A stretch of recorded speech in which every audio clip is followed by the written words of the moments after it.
Ladies and gentlemen, I welcome you all to the Q2 and H1 FY25 post-earnings conference call of SRG Housing Finance Limited. Today on the call from the management, we have with us Mr. Vinod Kumar Jain, Chairman and Managing Director. As a disclaimer, I would like to inform all of you that this call may contain forward-looking statements which may involve risk and uncertainties. Also, a reminder that this call is being recorded.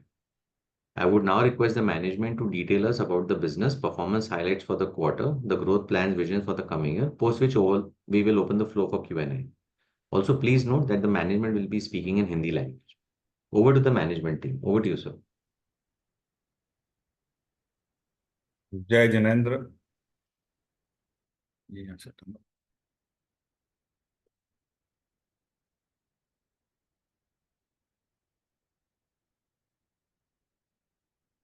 मैं आप सभी का Q2 financial 25 की earning conference call में स्वागत करता हूं। हमारी लोन बुक 26% की ग्रोथ के साथ Q2 में 651 करोड़ रही, जो कि पिछले Q2 में 515 करोड़ थी। Q2 फाइनेंशियल 25 में डिसबर्समेंट 63 करोड़ रहा है। हमारी टोटल ब्रांचेज 85 हो गई है, जो कि पिछले Q2 में 62 थी। 23 नई ब्रांचें हमारी बनी है।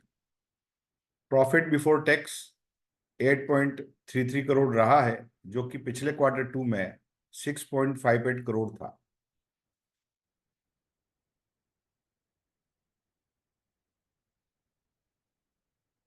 टोटल इनकम 36.84 करोड़ रही है, जो कि पिछले Q2 में 31.20 करोड़ थी। नेट इंटरेस्ट इनकम 17.74 करोड़ रही है, जो कि पिछले Q2 में 13.52 करोड़ थी। नेटवर्क 202 करोड़ रही है, जो कि पिछले Q2 में 143 करोड़ थी। ईपीएस 4.87 रहा है, जो कि पिछले Q2 में 4.05 था।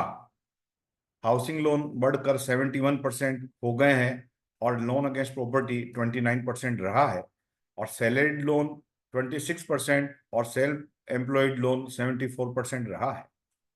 हमारी 100% लोन बुक प्रॉपर्टी के साथ सिक्योर्ड है। हाउसिंग लोन बुक का एवरेज टिकट साइज 8 लाख है और एवरेज एलटीवी 40% रहा है। ग्रॉस एनपीए 1.96% रहा है, जो कि पिछले Q2 में 2.40% था, और नेट एनपीए 0.59% रहा है, जो कि पिछले Q2 में 0.56% था। हमारी एवरेज बोरोइंग कॉस्ट 11.03% रही है, जो कि पिछले Q2 में 11.17% थी। कंपनी ने 10.83% का हेल्दी स्प्रेड मेंटेन किया है। इसी के साथ net interest margin gross loan book का 2.77% रहा है। Q2 में हमने टोटल 50 करोड़ का फंड रेज किया है, जिसमें 40% बैंक से, बाकी एफआई से लिया है। कंपनी की आउटस्टैंडिंग बोरोइंग 542 करोड़ रही है, जो कि पिछले Q2 में 445 करोड़ थी, जिसमें 47% बैंक से, 45% एफआई से और 8% नेशनल हाउसिंग बैंक से रहा है। कंपनी की लिक्विडिटी स्ट्रॉन्ग बनी हुई है। कंपनी में लिक्विडिटी फंड्स 91 करोड़ रहे हैं, जिसमें से 35 करोड़ अनड्रॉन फंड्स हैं। आप सभी का धन्यवाद। साथ ही सभी इन्वेस्टर्स का भी बहुत बहुत धन्यवाद। कंपनी के एम्प्लॉइज वगैरह सबको धन्यवाद। अब जो भी आप प्रश्न पूछना चाहते हैं वो पूछ सकते हैं। Sure, sir. We have the first question from Agastya Dave. Agastya, go ahead, please. Good morning Vinay भाई, thank you very much. Vinod ji नमस्ते। सर नमस्ते, आपको नमस्ते। पहले तो दिवाली की बधाइयां सर एडवांस में।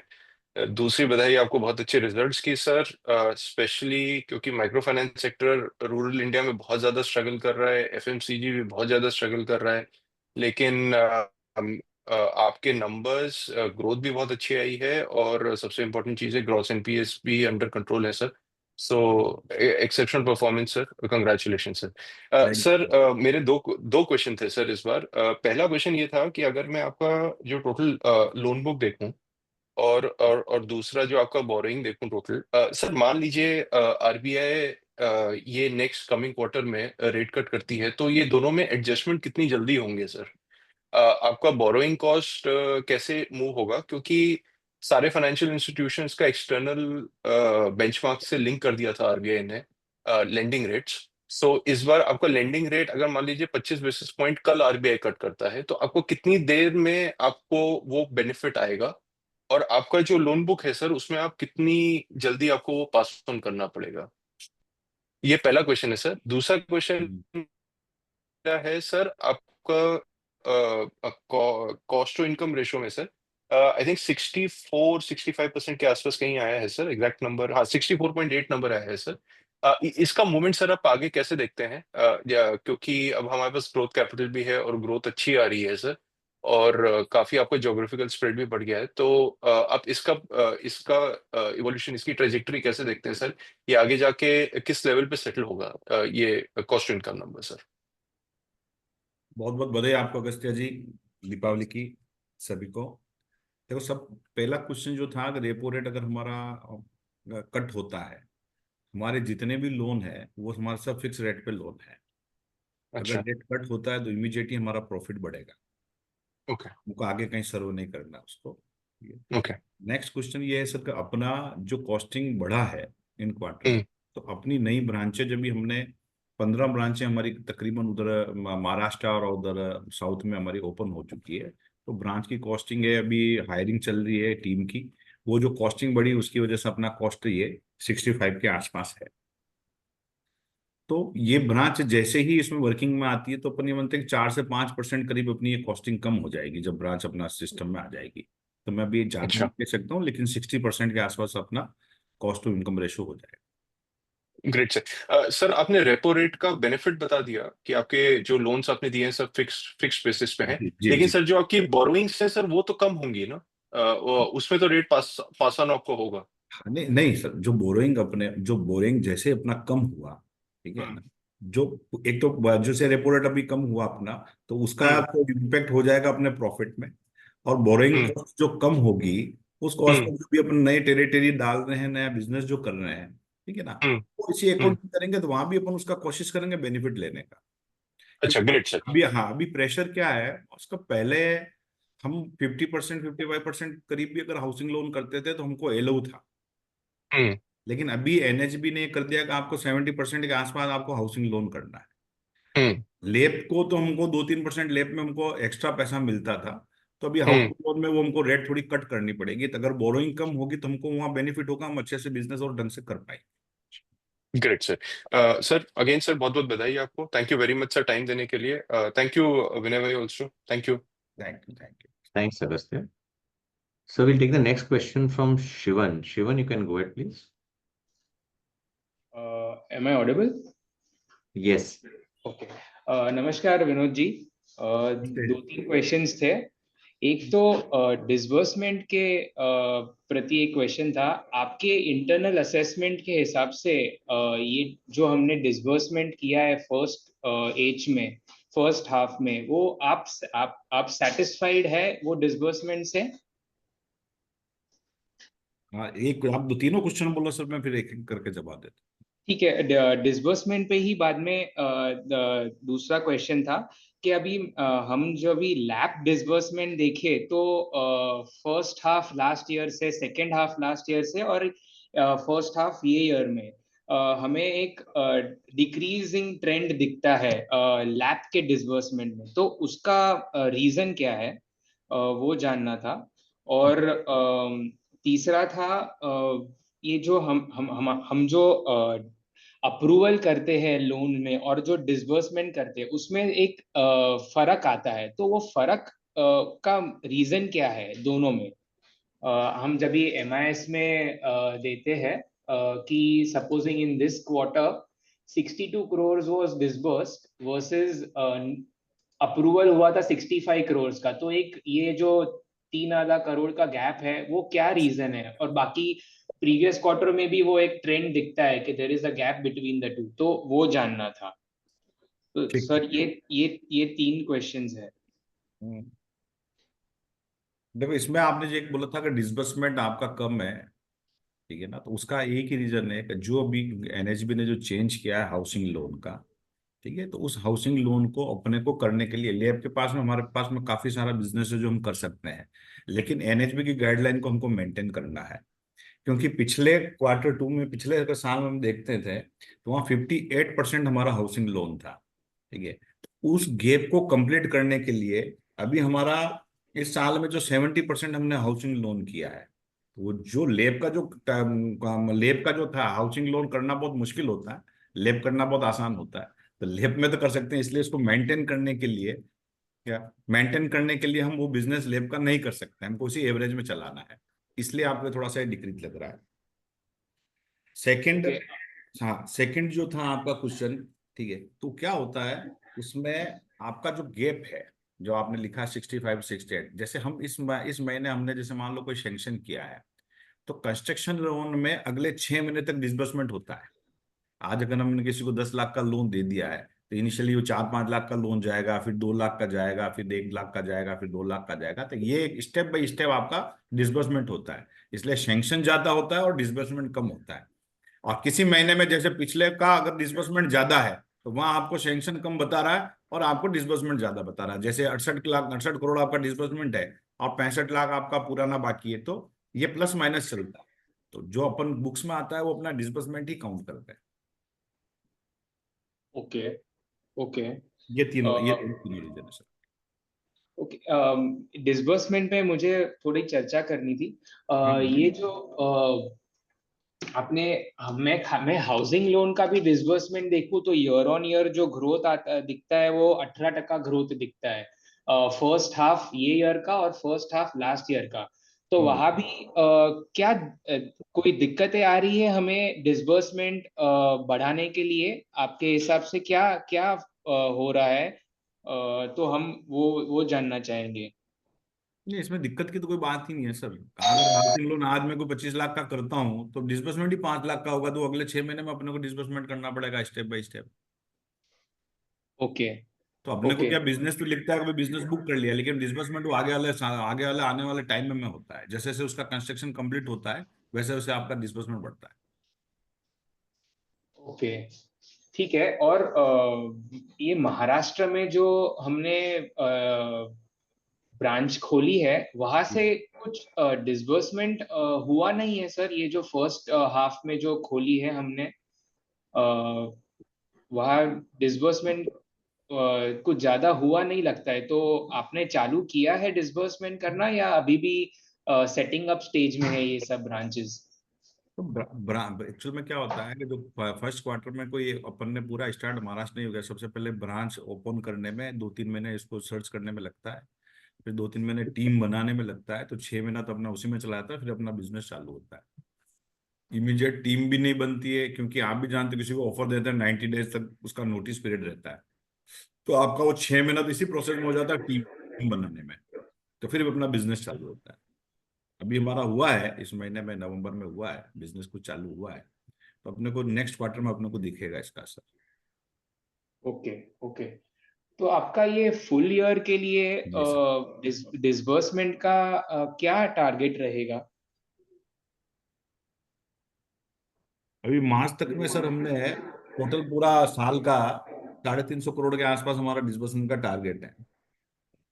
ओके। तो आप कॉन्फिडेंट है कि ये सेकेंड हाफ में आप कवर अप कर पाएंगे?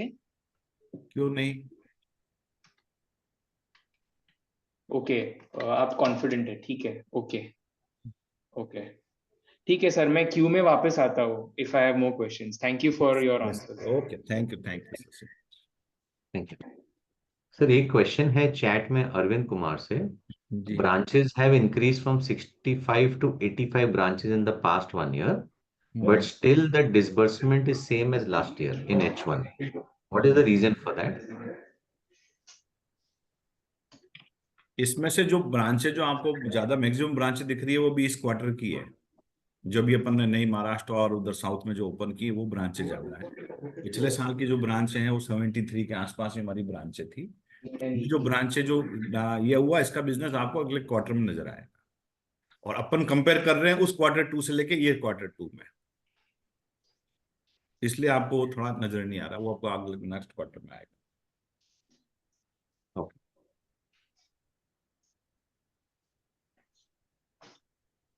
So we'll take the next question from Karan. Karan, you can go ahead. Thank you sir. Jai Jinendra sir, happy Diwali first of all. और रिजल्ट्स के लिए बहुत बहुत बधाई आपको। सर, जैसे मैं देख रहा था कि आपका जीएनपीए और एनएनपीए काफी लंबे समय से आपने स्टेडीली मेंटेन करके रखा हुआ है, तो ये आपने कैसे अचीव किया है? थोड़ा इसके ऊपर आप बताएंगे कि इस लेवल्स पे आपने किस तरह से मेंटेन करके रखा है इसे। सर ये आपकी कलेक्शन की अगर टीम और स्ट्रेटेजी अगर आपकी स्ट्रांग है तो मेंटेन रहेगा सर। अभी तो हमारा थोड़ा सा जो पुराने केस खराब हो गए थे वो भी रिकवर हुए, तो भी मेरा ग्रॉस एनपीए थोड़ा और नीचे आया है। ओके, ठीक है सर। सर दूसरा, ये कि आप जो हमारे मौजूदा राज्य है, जैसे महाराष्ट्र हो गई, कर्नाटका है, तो उसमें पहला सवाल ये था कि आपने आपकी जो टीम प्रिपरेशन है, इसके मार्केट को टारगेट करना और उसके जनता तक पहुंचना, तो इसकी क्या स्ट्रेटेजी आपने बनाई हुई है या आप शेयर कर पाएंगे? किसी भी कोई भी ब्रांच अगर ओपन होती है कोई भी स्टेट होता है उसका पहले रिसर्च होता है कि उस स्टेट में कौन कौन सी कंपनियां हैं, कहाँ का मार्केट है, कौन सा खराब है, कौन सा अच्छा है। फिर ब्रांच की स्ट्रेटेजी बनती है कि ब्रांच कितने किलोमीटर पे काम करेगी, कितनी लोकेशन पे काम करेगी, उनके उनमें पॉजिटिव लोकेशन कौन सी है, नेगेटिव लोकेशन कौन सी है। उसमें से शॉर्टिंग करने के बाद में हम वहाँ ब्रांच चालू करते हैं। तो ये सबसे पहला ही कदम होता है जब हम ये वर्किंग करने के बाद ये स्टार्ट करते ओके। वैसे जैसे कहते हैं कि हर प्रांत की अपनी अपनी एक स्वभाव होता है और एक भाषा होती है, तो वो आप कैसे उसको ब्रीच कर पाते हो वहाँ पे, जो आपके करंट स्टेट्स है, या आप जैसे कर्नाटका पहुंच रहे हो, उसकी भाषाएं अलग है, उनका अप्रोच करने का तरीका अलग होता है। फिर आपका उनकी तरफ एक कहते हैं उसके जो स्वभाव है उसको तोड़ना अलग होता है, तो उस तरह वहां पे आप कैसे पहुंच पाते हो उनको? हैं। करण जी जिस स्टेट में जहाँ काम करते हैं वहाँ की ही टीम काम करती है। अकेला आदमी अच्छा। काम करता नहीं। आज 800 करोड़ 800 लोगों के आसपास की टीम है। तो जो साउथ में काम करेगी वो टीम वहीं की होगी, टीम वहीं के लोग होंगे, वहीं के ब्रांच मैनेजर होंगे, वहीं के चीज होंगे। ठीक है, तो वो आपको दिक्कत नहीं आती है। किसी भी कल्चर में अपन चले जाए और किसी भी स्टेट में चले जाए, काम करने में दिक्कत अच्छा। नहीं आती है। जी। तो सर फिर वहाँ की जो टीम हायरिंग है, वो आपने उनका चुनाव मतलब किस तरीके से किया वहाँ पर जा करके? और दूसरा, वहाँ वहाँ वहाँ की कोई ऐसी हायरिंग प्रोसेस का आपका एक अलग प्रोसेस है, मतलब आप किस तरह से वहाँ की हायरिंग प्रोसेस को ड्राइव करते हैं? सर हमारा रिक्रूटमेंट जो डिपार्टमेंट है वो रिक्रूट करता है। हायरिंग उसी तरीके से हायरिंग करने का तरीका वही होता है कि आपका हायरिंग होता है, उनके इंटरव्यू होते हैं, दो दो तीन उनके मॉडल होते हैं। ठीक है, पहला राउंड होगा, सेकंड होगा, फिर डिस्कशन होगा, फिर थर्ड राउंड में फाइनल करते हैं। फिर हमारी टीम वहाँ जाती है, फिजिकल उनसे मिलती है, ब्रांचें खोलती है। तो पूरा उधर का जो हमारा जोन हेड है, बिजनेस हेड, वो पूरा इन सब चीजों को देखता है, फिजिकल और टीम से मिलता है। बेसिकली बेसिकली वो भी सेंट्रलाइज तरीके से ही किया जाता है। हाँ जी। बेसिकली वो भी आपका सेंट्रलाइज तरीके से किया जाता है, जो आपका इंटरनल प्रोसेस है, एक हाँ मतलब वो अलग हमारी रीजन में। हमारे हमारी रिक्रूटमेंट की टीम अलग अलग है। कोई कोई लोग कुछ है, हमारे इंदौर बैठता है एक रिक्रूटमेंट, एक जयपुर बैठता है, एक अहमदाबाद में बैठता है। साउथ और महाराष्ट्र के लिए हमारा बॉम्बे में रिक्रूटर बैठता है। तो अलग अलग जगह बैठता है, जिनको उनका नॉलेज हो, चीजें उस फील्ड में काम किया हुआ, रिक्रूटेड में एक्सपीरियंस हो, टीम बनाने का एक्सपीरियंस हो, वो सब चीजें होती ओके, तो सर ये जो पर्टिकुलर रीजन है वहाँ पे कुछ आपके मतलब रीजनल कॉम्पिटिटर्स भी होंगे, तो उनके हैं। साथ आप कैसे compete कर पाते हैं? कंपटीशन जो है वो दोनों अलग अलग चीजें हैं सर। एक तो ये होता है कि आप उस रीजन में बिजनेस कर रहे हो। मेरे को एक ब्रांच में मान लो 50-50 लाख का महीने का बिजनेस करना है, और उस जगह मान लो 5 करोड़ का बिजनेस है, तो मैं तो 50 ही करूंगा, बाकी सब जी। दूसरी कंपनियां करेंगी।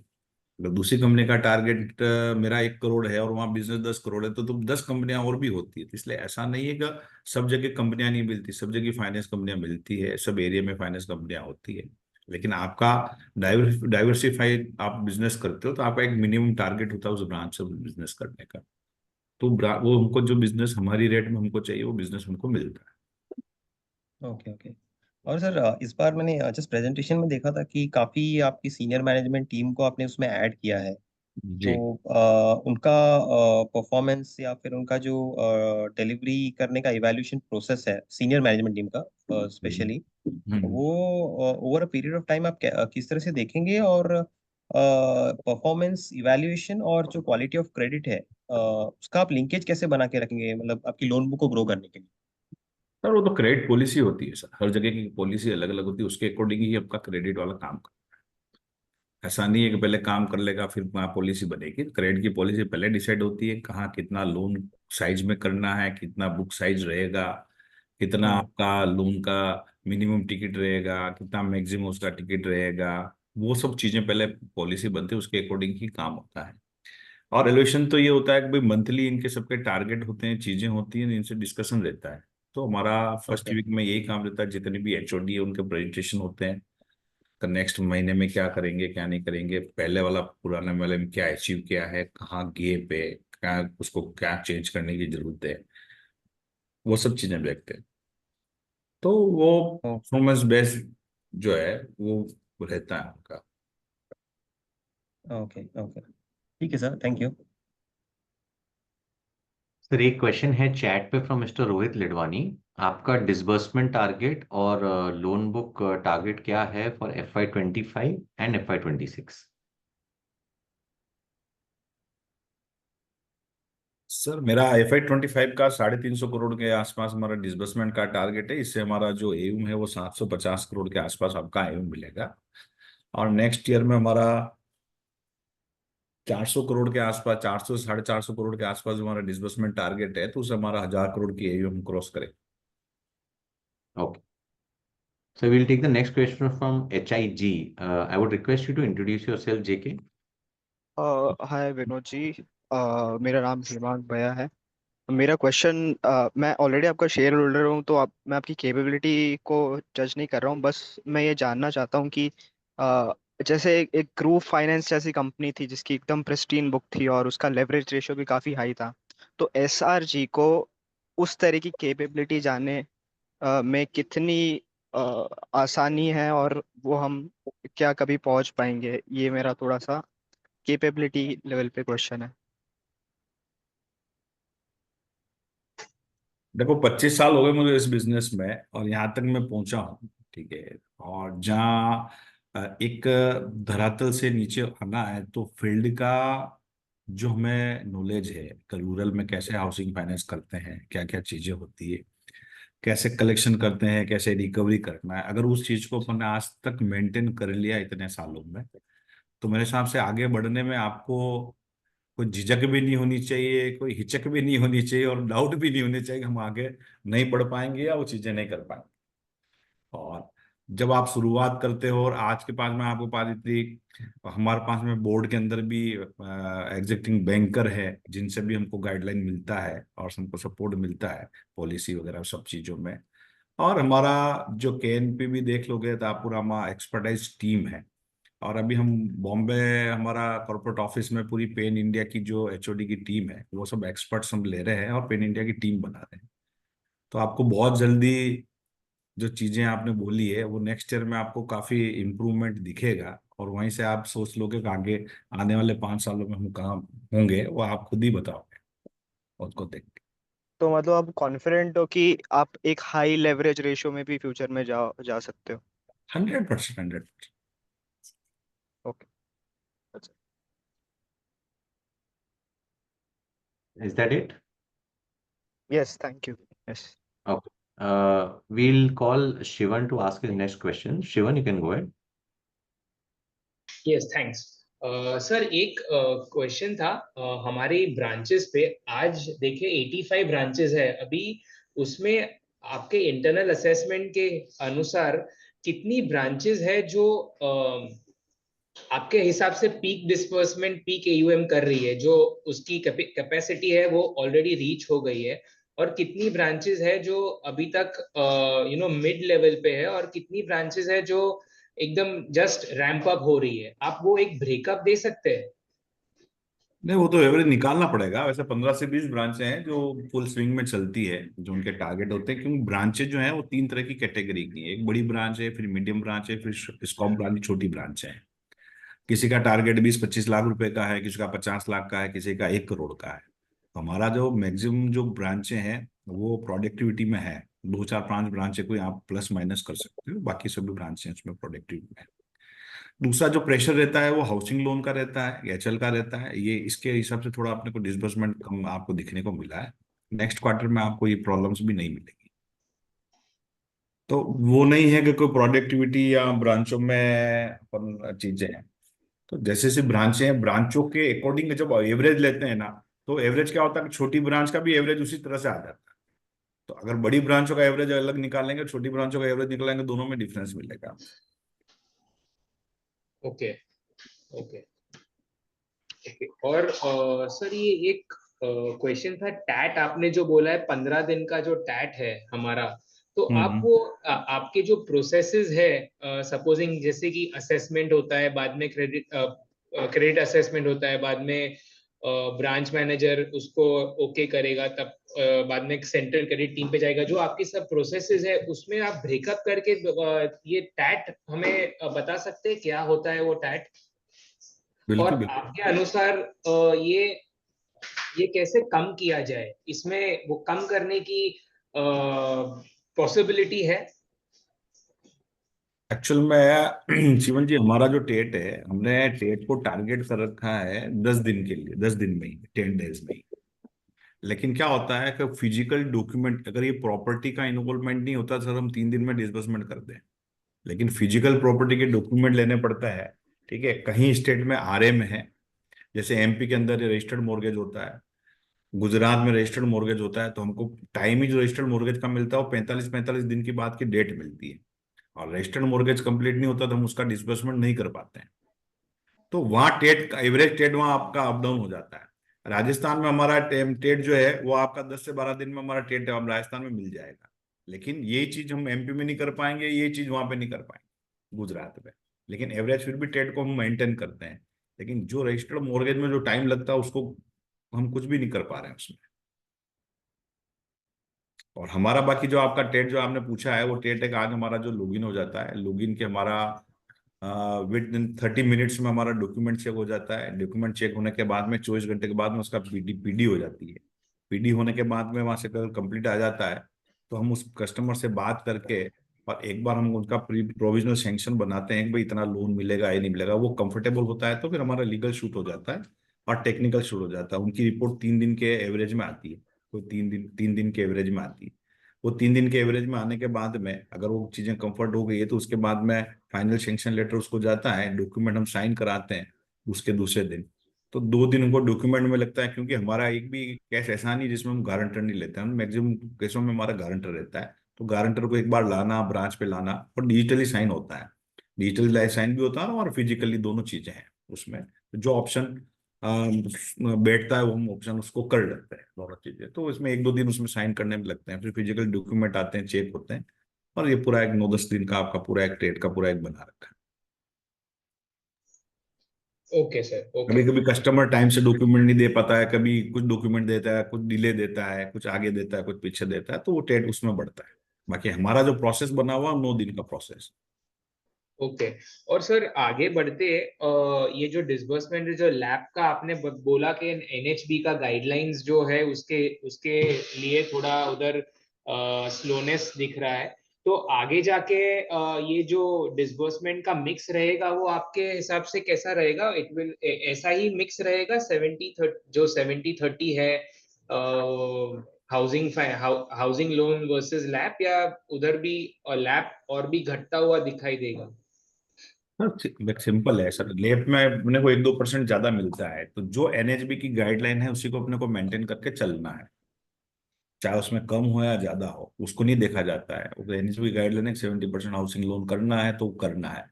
ठीक है, तो ऐसा नहीं कि अपन उठा के बहुत ज्यादा लेप के अपन बिजनेस कर लें और वो रेशो कम हो जाए।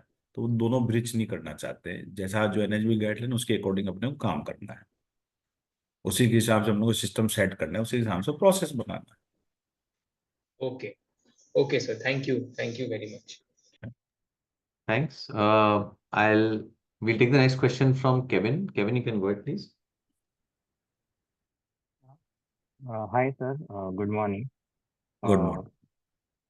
सर, मेरे 3 से 4 सवाल थे सर। बिल्कुल। पहला सवाल ये है कि आपका जो लोन बुक है जोग्राफिकली, मतलब जो महाराष्ट्र में मैं देख रहा हूँ अराउंड 50% तो नेक्स्ट 3 to 5 years में कैसे चेंज हो सकता है, लाइक एग्जिस्टिंग ब्रांचेस और नए ब्रांचेस मिला के ये लेवल यही देख सकते हैं हम कि इसमें कोई चेंजेस हो सकता है? एक्चुअल में केविन जी बिजनेस है, ठीक है, बिजनेस ये कुछ भी नहीं है कि कौन सी स्टेट में ज्यादा होगा या कम होगा। लेकिन ये है कि जो नए स्टेट अपन ने चालू किए तो महाराष्ट्र में अपने को बढ़ता हुआ दिखेगा, तो राजस्थान में थोड़ा कम हो जाएगा, गुजरात में कम हो जाएगा, तो एवरेज से कम होता है। ठीक है, तभी महाराष्ट्र में नया चालू किया तो नेचुरल एक महाराष्ट्र में बढ़ेगा तो दूसरी जगहों का परसेंटेज कम होगा। लेकिन फिर भी अपन ने मान लिया अगर परसेंटेज कम होगा तो 40% के आसपास राजस्थान हो जाएगा। ठीक है, 30% के आराम महाराष्ट्र में एमपी हो जाएगा, मतलब गुजरात हो जाएगा। एमपी का 15% करीब आएगा, 5-7% महाराष्ट्र आएगा, तो वो एवरेज इसको अभी नहीं पकड़ सकते इसको अपन। लेकिन वो एक चारों स्टेट में बढ़ जाएगा, बिजनेस अलग अलग बढ़ेगा। अच्छा, ओके। फिर दूसरा सवाल ये ही सर, मिस्टर आशीष जैन का क्या रोल है ये, मतलब इन ड्राइविंग द ग्रोथ, मतलब ये कंपनी को ग्रो करने में उनका क्या रोल है? सर अर्चित जैन जो है वो सीईओ है, वो पूरा बिजनेस पार्ट देखते हैं। महीने में 15 दिन वो फील्ड में रहते हैं, क्योंकि आप भी देखते हो रूरल में हाउसिंग फाइनेंस करना, तो जब तक ब्रांच पे आपकी विजिट ना हो और नीचे टीम में पकड़ ना हो तो बिजनेस करना थोड़ा टफ होता है। तो वो उसमें पूरा बिजनेस पार्ट वो देखते हैं। अच्छा। और सर ये मिस्टर हर्षिल मेहता जो देख रहा हूँ मैं, आपके बिजनेस स्ट्रेटेजी एडवाइजर आए हैं, हम्म। अ, जो एक पॉजिटिव सरप्राइज रहा है सर। आप हम्म। उनके उनमें कुछ बता सकते हैं कि उनका क्या कंट्रीब्यूशन रहा है in terms of growth and strategy? देखो अभी क्वेश्चन था कि अगर आपको अगर ग्रुप हाउसिंग फाइनेंस जैसी कंपनी बनानी, बड़ी कंपनी बनानी, तो बड़ी स्ट्रेटेजी वाला ही आदमी चाहिए जिसने उस साइज में काम किया हो। वो हो जो रहा है, और जो स्ट्रेटेजी बनाता है बिजनेस की, वो स्ट्रांग स्ट्रेटेजी बनती है और वो अच्छे तरीके से बनती है, जिसमें अपने को बार बार चेंज नहीं करना पड़ता और एक डाउट नहीं रहता है। वो उनका हमको बेनिफिट मिलता है, उनका वो हमको फायदा मिलता है कि नए रिक्रूटमेंट में है, नई टीम बनाने में, चीजें बनाने में, उनसे बात करने में, उनको समझने में, वो हमको बहुत ज्यादा फायदा मिलता ओके। तो मेरा लास्ट क्वेश्चन आपके एवरेज टिकट साइज पे है सर। आप आपका average ticket, maximum ticket size जो है 15 करोड़ है, ठीक है? तो कंसिडरिंग कि हम लोअर इनकम ग्रुप के साथ काम करते हैं, तो मतलब इनका क्या प्रोफाइल होता रहेगा कि दे आर कम, मतलब जो हम हमारे पास आ रहे हैं कि वो लोग सिंस दे कैन, मतलब उनको बैंक से अच्छा क्रेडिट मिलता होगा, बट फिर भी वो हमारे पास आ रहा है, तो उनका मतलब प्रोफाइल क्या होगा? और बस आप उसमें कुछ बता सकते हैं? है। बैंक में कोई लोन लेने के लिए अभी जाता है तो 3 साल का इनकम टैक्स रिटर्न मांगते हैं, तो ही बैंक में उसकी एंट्री है। और इंडिया में 4% लोग बाग इनकम टैक्स रिटर्न भरते हैं कंटिन्यू, तो 96% जो है वो उस सिस्टम में नहीं आते, बैंकिंग सिस्टम में। उन्हीं में से जो पार्ट होता है वो पहली बार लोन लेता है तो रिटर्न वगैरह नहीं होते हैं, तो वो सब क्लाइंटल हमारे पास में आता है। Okay sir, sir. Can I add to this question sir, अगर मैं पूछना चाहूँ। जैसे अब कोई 15 करोड़ की अगर इनकम या 15 करोड़ का हम डिसबर्सल कर रहे हैं, तो उसकी इनकम ऑफकोर्स 40-50% एलटीवी पे 30 करोड़ की होगी, या एसेट 30 करोड़ का होगा, है ना? वो अलग अ, अलग अलग अलग है सर, साइज के ऊपर है। ये टिकट साइज जो है, जो अपना जो फर्स्ट बार जो इनकम टैक्स रिटर्न नहीं है और इनका इनकम का है, वहां हम 10 लाख रुपए तक का लोन करते हैं। उसके बाद में इनकम टैक्स रिटर्न वाला जो होता है उसमें हम 10 लाख से ऊपर का फाइल करते हैं। और जहां अगर अपन ने 40% 25% एलटीवी में जहाँ काम किए, उनका तो इनकम देख के ही सिबिल वगैरह सब चीजें होती है, इनकम होते हुए तो ये अपन लोन करते हैं। तो ये 15 करोड़ रुपए जो है वो टिकट साइज जो होगा वो अपना हाउसिंग लोन होगा, हाउसिंग का अपना रेजिडेंशियल कॉम्प्लेक्स होगा, वहाँ ये लोन है। वो गिनती के 1 या 2 लोन है, कोई अपना कोई बड़ा लोन नहीं है, उसमें कोई बहुत बड़ा पोर्टफोलियो है आपका। टोटली पोर्टफोलियो का आपका 3% करीब वो पोर्टफोलियो है। यानी कि आपका टोटल अगर 500-600 650 करोड़ की आपकी बुक है, उसका 3 करोड़ 18-20 करोड़ का रुपए का आसपास ही पोर्टफोलियो है, और वो अच्छी लोकेशन में और शहर के बीच में।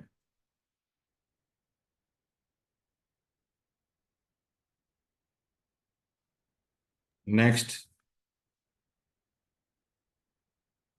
हेलो, आवाज क्यों नहीं आ रही?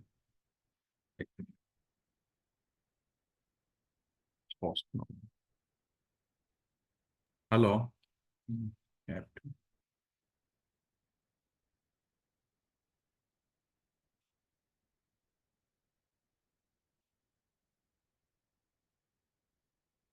सॉरी सर, आई थिंक कुछ इंटरनेट का इशू था। अच्छा अच्छा अच्छा, okay okay. Yes sir, next question. Anybody else who wishes to ask a question may kindly Sir, unmute. sir, I have Parag, two, you three can go ahead, questions. please. Okay. Parag, you can go ahead. नमस्ते विनोद जैन जी। नमस्ते नमस्ते sir, happy Diwali sir. आपको भी दीपावली की thank you. Thank you sir. Sir मेरे दो तीन सवाल थे। जैसे आपका जैसे ये रूरल हाउसिंग में आपका ज़्यादा फोकस है, एंड इनकम जैसे एवरेज इनकम फैमिली की 30,000 की रहती है सर, तो शुक्रिया। इसमें ईएमआई प्रोपोर्शन क्या रहता है, ईएमआई टू इनकम रेशियो, अगर मैं जानना चाहूँ सर? सर 50%, 50 से 60%, 50% मिनिमम 15,000 रुपये। 15,000 रुपये, ओके। एंड सर जैसे दूसरा मेरा ये सवाल था सर, जैसे कितनी बार रूरल में आई अंडरस्टैंड आग का शर्म रहता है, तो नॉर्मली कोई डिफॉल्ट इतना जनरली करता नहीं है, बट कभी कभी सिचुएशन हो जाती है जब आदमी कुछ कर नहीं पाता, तो इन दैट सेंस जो रिकवरी होती है एसेट लेके, इजीली वो सेलेबल होता है सर कि जो उनका एसेट जो मॉर्गेज होता है वो इजीली सेलेबल होता है कि थोड़ा दिक्कत होती है बिकॉज ऑफ रूरल में डिमांड, वेदर्स अर्बन में इजीली हो जाती है सर? आपने पराग जी एक बहुत अच्छी बात की स्टार्टिंग में, आंख की शर्म ही उससे ही हम पैसा वसूल कर देते हैं। जी तो वहां तक हम जाने नहीं देते हैं, क्योंकि क्या होता है कि गांव में और रूरल में उसका फैमिली वाले जितने भी रिश्तेदार हैं वो उसी गांव में रहते हैं। जी ठीक है, ससुराल पक्ष भी वहीं रहता है, तो वो हमको बेनिफिट मिलता है। हम उस परिवार को इकट्ठा कर लेते हैं और इकट्ठा करके समाज वाले मिल मुला के और वो अकाउंट बंद करा देते हैं, तो अपने को पोजीशन तक जाने में भी बहुत कम समय से पहले ही पैसा रिकवर हो जाता है। और कभी मान लो पोजीशन लेना पड़ा, तो ऑक्शन के अंदर भी मार्केट में वहाँ पे रूरल में अब प्रॉपर्टियां बिकती है, और गाँवों में शहरों से भी ज्यादा महंगी प्रॉपर्टियां हो गई है। वहां पे ओके। भी क्या पॉपुलेशन, हाँ वहां पे भी 2-2 हजार 5-5 हजार रुपये स्क्वायर फीट हो गया है। कंस्ट्रक्शन कॉस्ट वो की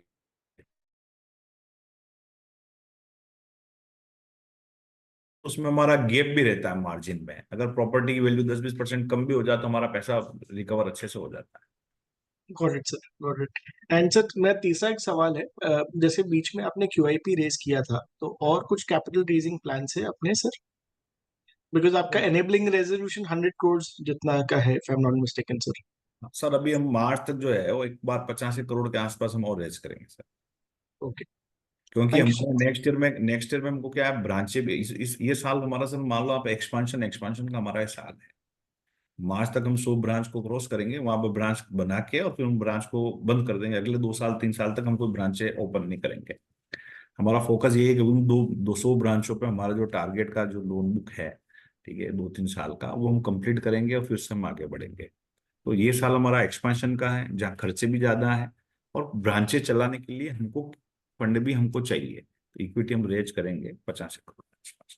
सो जो इक्विटी रेज करेंगे वो बेसिकली ब्रांच सेटअप के लिए जो कैपिटल कॉस्ट है, या even for disbursement that portion of money would be used? नहीं, वो देखो ब्रांच सेटअप में इतना खर्चा नहीं आता, हमारा 3-4 लाख रुपए में एक ब्रांच बन जाती है, इसलिए ब्रांच सेटअप के लिए हमको पैसा नहीं चाहिए। हमको पैसा इक्विटी में चाहिए कि हमको लिवरेज मिले और हम आगे हमारी लोन बुक पर बराबर कर सकें और बिजनेस में हमको कोई दिक्कत नहीं आए। तो ये अपन प्रिपरेशन वैसे अगर नहीं लेते हैं तो भी अपने को एक साल भर काम चलता है। लेकिन ये होता है कि जब आप खुल के बिजनेस कर रहे हो, आपके पास ब्रांच है, आपके पास टीम है, एक्सपीरियंस है, सब चीजें आ गई, तो उस चीज को हम पहले ही उस चीज को कंप्लीट करके आगे बढ़ना चाहते हैं। Got it sir, thank you so much sir, thank you so much.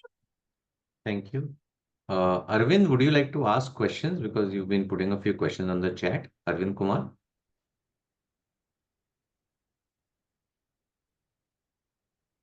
I'd like to invite Nikunj Mehta to ask questions. Sir जय दिनेंद्र, मेरा क्वेश्चन ऐसा है कि वी आर इन FY25 में है। आज से 5 साल बाद आपकी नजर में SRG हाउसिंग फाइनेंस कैसा दिखेगा? एक पिक्चर आप पेंट कर सकते हैं please? Process, size, geography, lending rates, employ base, जो आपको ठीक लगे, बट थोड़ा विस्तार में बता सकते हैं 5 साल बाद SRG कैसा होगा? आपने बहुत एकदम ट्रिकी क्वेश्चन पूछा है निकुंज जी। जो मैं देना नहीं चाहता हूँ, वही आप मेरे से पूछ रहे हो। सर, आप एक सोचो कि अगर मैं इतना सारा एक्सपांशन, अगर 100 ब्रांचों का अगर मैं इस साल में कर रहा हूँ, तो आगे स्ट्रेटेजी तो अपने को बिजनेस करने की अच्छी है ही है। दूसरा जो हमें दिखता है, ठीक है, वो हमको दिखता है कि रूरल हाउसिंग फाइनेंस में हमको बहुत पोटेंशियल दिखता है।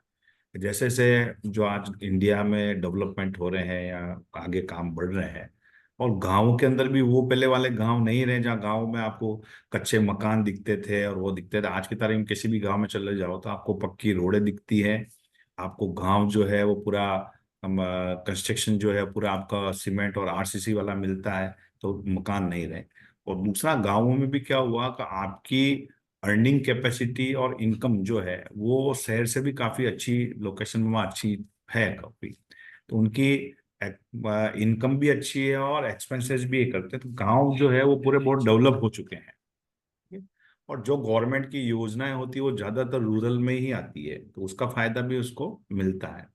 और हमने इतने टाइम में काम करने के बाद में सोचा कि जब अपना रेट, जिस रेट पे हम काम करना चाहते हैं, तो मोटो अल्टीमेटली यही कंपनी का होना चाहिए। यही अगर मान लो अपना शेयर होल्डर का है कि भाई कम काम में भी अगर आपका पेट ज्यादा हो, इनकम ज्यादा हो, तो अपने को अच्छा बिजनेस जो मिल रहा है अगर ऊपर वाली रेट में, तो हमको क्यों नहीं करना चाहिए। मैं ऐसा नहीं कि उसमें एक एम के पीछे भाग के और मैं अपनी बुक को बढ़ाऊं। मेरा ये है कि मेरा कंपनी में ज्यादा से ज्यादा प्रॉफिट कितने कम एक्सपेंसेस में और कितने कम एफर्ट्स में होना चाहिए, वो हमारा एक फोकस है।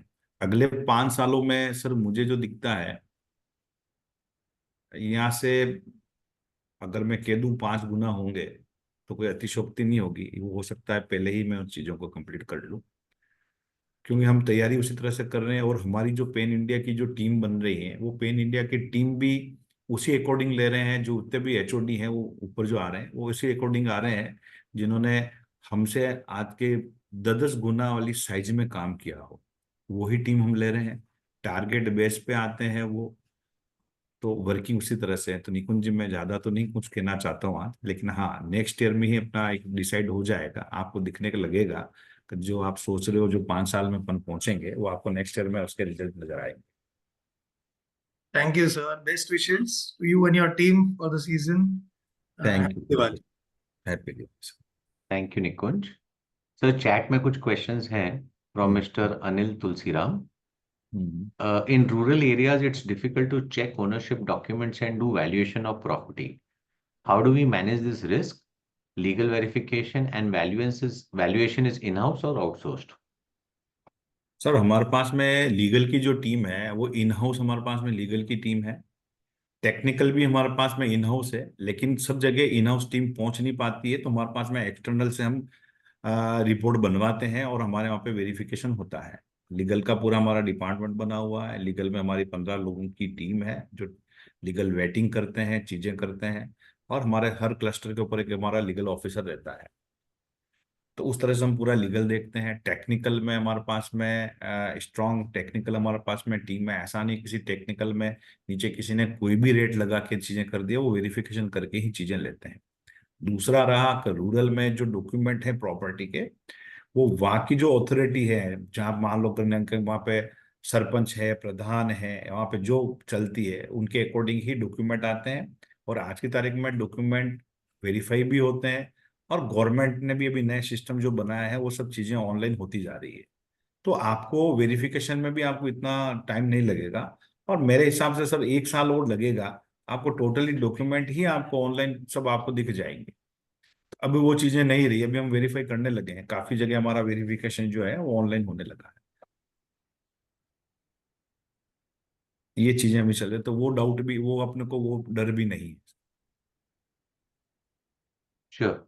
उनका और एक क्वेश्चन है, bye FY30 where can we see the company future by AUM, disbursement, branches and employees? थोड़ा लॉन्ग डिस्टेंस है सर, बट अभी तो मेरे को भी पीछे जाके देखना पड़ेगा, क्योंकि 2012 में पब्लिक नहीं, FY30 सर, 2030 तक आपका क्या विजन है सब in terms of 2030। AUM, disbursement, branches and employees? तो उसका जवाब भी देना उचित नहीं है। एक बार जो अपन शॉर्ट कमिटमेंट जो किए इस साल के, एक बार देख ले, और नेक्स्ट ईयर का भी अपन काम करके देखें, तो फिर अगर 5 साल के लिए बात करें ठीक है, क्यों, जब तक मेरी पेन इंडिया की टीम भी बन जाएगी तो मैं आपको प्रॉपर जवाब दे पाऊँ। एक फाइनेंशियल ईयर आपको छोड़ना पड़ेगा, अपन अप्रैल में के क्वार्टर में जब बात करेंगे तब इस चीज पे अपन चर्चा कर सकते sure sir. Anybody else who wishes to ask a question may drop a message on chat or raise their hands. या कैन आई आस्क क्वेश्चन? मैं पूछ सकता हूँ क्या question? Anil Yes, Anil, go ahead. Sir, हमारे कस्टमर्स की हमने mention किया है कि मंथली इनकम 30,000 है। आई थिंक जो माइक्रो फाइनेंस कस्टमर्स है उनसे सिर्फ थोड़ा ही हमारे कस्टमर्स ऊंचे हैं, तो माइक्रो फाइनेंस में काफी प्रॉब्लम चल रही है, तो इसका असर क्या हमारे कस्टमर्स पे देखने को मिल रहा है? कुछ हमको बुक्स में कुछ प्रॉब्लम दिख रही है, इसके बारे में आपकी क्या राय है? सर, माइक्रो फाइनेंस के जो कस्टमर हैं और जो अपना हाउसिंग लोन वाले कस्टमर, उन दोनों में बहुत जमीन आसमान का डिफरेंस है सर। ये जितनी भी अपने हाउसिंग लोन जो लेते हैं वो सेटल्ड लोग होते हैं, माइक्रो फाइनेंस वाले उसमें नहीं होते हैं। माइक्रो फाइनेंस बहुत छोटे छोटे व्यापारी और छोटी छोटी चीजों में होते हैं, ठीक है ना। और ये सब सिक्योर्ड लोन है। अगर सिक्योर्ड लोन होता है तो कोई आदमी डिफॉल्ट नहीं करना चाहता है। पर्सनल लोन वाला डिफॉल्ट कर देगा, माइक्रो फाइनेंस वाला डिफॉल्ट कर देगा, लेकिन जिस मकान में आपकी फैमिली रह रही है तो कोई भी आदमी उसको डिफॉल्ट नहीं करना चाहता है, इसलिए अपने अंदर कोई प्रेशर नहीं है सर इसका। सर, और FY26 आपने बोला कि और 100 ब्रांचेस बनाएंगे, या कि 100 ब्रांच रीच होंगे मतलब? ये टोटल 100 ब्रांच हो जाएगी अपनी सर। अच्छा सर, एक लास्ट क्वेश्चन ये है कि दिसंबर 23 के बाद कोई क्रेडिट रिपोर्ट आपकी नहीं आई है, तो अभी हमारा कौन है जिससे हमारी क्रेडिट रेटिंग हम करा रहे हैं, मतलब सर वो तो अपना केयर का है क्रेडिट रेटिंग अपने को, क्योंकि दिसंबर 23 के, ठीक है, उसके बाद से कोई आई नहीं, तो मैं देख रहा था कि कुछ चेंज हुआ है क्या, समथिंग। वो तो ईयरली होती है ना सर क्रेडिट रेटिंग। अच्छा, yearly. Okay, thank you sir, that's it, उतना ही question sir, thank you sir, all the best. Thank you, Anil ji. So, since that was the last question for the day, we will bring this conference call to an end. Before we end the call, would you like to give any closing comments? कुछ closing comments देना चाहेंगे sir call and करने से पहले? Sir मैं ये कहना चाहूंगा इन्वेस्टर्स को, जिस विश्वास के साथ में आपने SRG में अभी तक आपने सहयोग दिया है, और आपका जो विश्वास है, ठीक है, वो हम कभी ब्रीच नहीं करेंगे। और जैसे हम कमिटमेंट कर रहे हैं, जो चीजें कर रहे हैं, ऐसा नहीं है कि कोई बिना प्रैक्टिकल हम आपसे कमिटमेंट या कोई फिगर दे रहे हैं कि भाई हम उसको अचीव नहीं कर सकते हैं। हमारा शुरू से रहा है कि हमने ऐसा कोई चीजें नहीं दिया। अगर बाजार मार्केट खराब है तो खराब है, अच्छा है तो अच्छा है, तो उससे हमको भी नहीं लगता है कि हम हमारे इन्वेस्टर से बात कर रहे हैं, चीज हमको लगता है हम हमारे एक परिवार से बात कर रहे हैं, जो अपन सब मिलके साथ में इस कंपनी को आगे बढ़ा रहे हैं। और नई जनरेशन में अर्चित जैन जो है वो आए हैं, CEO हैं, उनको भी काफी नॉलेज उसमें रूरल हाउसिंग फाइनेंस में हो चुका है। और एक परिवार के अंदर से अगर कोई 15 दिन फील्ड में रहता है तो आने वाले समय में उनकी जो पकड़ बनती है उसका भी अपने को बहुत फायदा मिलेगा आने वाले सालों में। बस इसी के साथ मैं अपनी बात को विराम देता हूँ। आपका विश्वास बना हुआ रहे। जय Jain, thank you. Thank you, sir, and wish you all a very happy Diwali. Thank you to all the participants for joining on the call, and thank you to the management team for their valuable time. Thank you.